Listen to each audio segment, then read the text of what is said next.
Hey. So maybe first you could just tell me one of your favorite things about yourself. Favorite things about myself. I think my ability to listen, be present with people is a big one. How'd you hone that ability? I think it's really the receiving and releasing of energy. So I've been lucky to spend a lot of time with very spiritually conscious people, and I feel like it's kind of like putting a little fire to a log, it spreads. So I get it to my heart and I can give it back.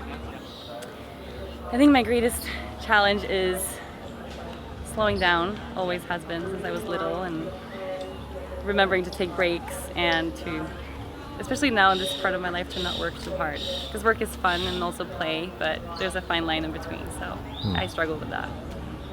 Do you feel like you get any signals from your body? Like how are you aware that you're going too fast?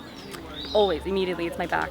My upper back or neck starts getting first a little stiff and then acting up, and then if I really push it, I throw my back out. It happens once a year, every other year, and then I know I need a vacation. So I'm learning as I go. Right, and then what's like the number one thing you do to slow down? Practice yoga is number one, always. I mean, I do that every morning. If I don't have my practice, my day doesn't start off as well. Right. And it's also taking the yoga off the mat in a way and learning how to apply what you learn in stressful situations or when you're overwhelmed. I think that's a huge reason why I need to practice every day.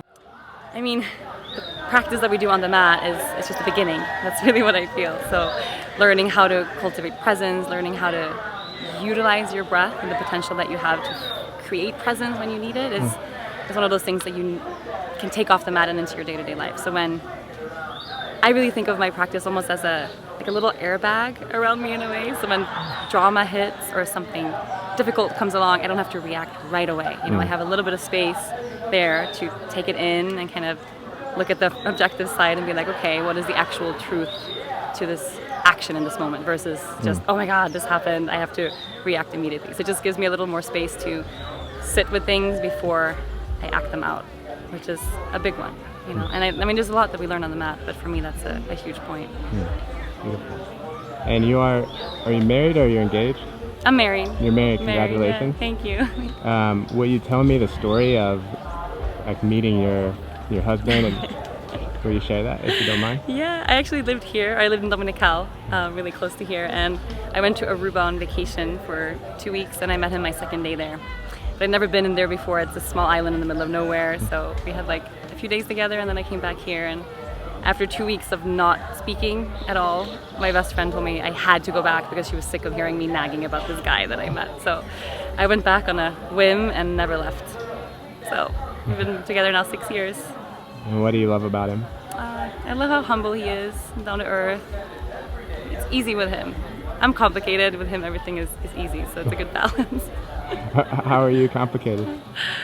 I think emotionally, I mean, that's why I need the yoga for that. Like my husband he's really good at when something arrives, especially drama or ego, things that happen, to just sit with it and then not react to things right away. But I need to really practice that space, practice that sitting with things and being calm and present with things versus, I'm really energetic. I'm all over the place all the time. And do you feel like you could articulate your purpose like on Earth? That's a hard one. It's something that's changed and evolved a lot for me especially the past 2.5 years. So, I mean, I want to inspire people, not, just with yoga or to practice yoga or whatever, but inspire people to seek within themselves to find a deeper acceptance or truth, self-love, like real, and it's not so much about the poses that we practice. It doesn't have to be yoga for everyone, but just more so inquiring, and starting that path of finding self-love, because that's, I think, is our greatest challenge as a society, especially for women. If I can inspire one person to just realize how fucking beautiful they are, I feel like I've done good. That's awesome. And you seem like you have to me, you're very grounded and down to earth, and I would imagine that can be challenging when you have several million followers on social media, and that's such a big deal in our culture. Like, how do you stay rooted with all that kind of attention and like adoration and projection? I mean, it is such a big deal in our culture, but it's also going to pass. Like, I know that. I feel like it's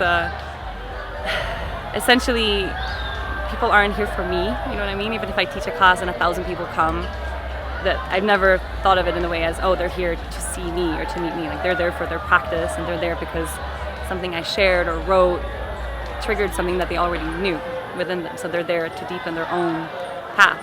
You know, it's such a personal experience. It couldn't really ever get to my head because it's not about me. I'm just a channel for something, but it's not, you know, I'm not the end game here at all, and I really don't want to be. That's beautiful. I don't know if I have any more questions. Are there any projects that you would just like to shout out or spread awareness for that you're working on? Yeah, I mean, kind of goes into that last question. So I started an online platform for yoga and healing and wellness. So specifically from just this big outreach, and I get thousands of emails and comments and questions from people every month. People that need help and support, or, you know, in their practice or deeper things. Like, people struggle and don't know where to turn to. So I find a lot of people that could really use some help and healing are on social media, you know, looking for quotes to help them through the day or looking for inspiration, but it's not really real, you know. Social media is good for inspiration, but it's not actual healing to be found there. So I started a platform called 108 where I brought my favorite teachers and healers and just experts and amazing people in different fields to actually give people tools to heal themselves when needed. So you can come to the platform and practice and meditate, but we also have a grief counselor, we have someone that deals with depression, a woman that does body image stuff, like people that are great at what they do and that really, I think, can help heal the world, because that's what's needed. So that's part of my, you know, for it to not be about me, but I would rather invite and create community than anything else. So I'm a small part of that big platform now, which is a big joy. Beautiful.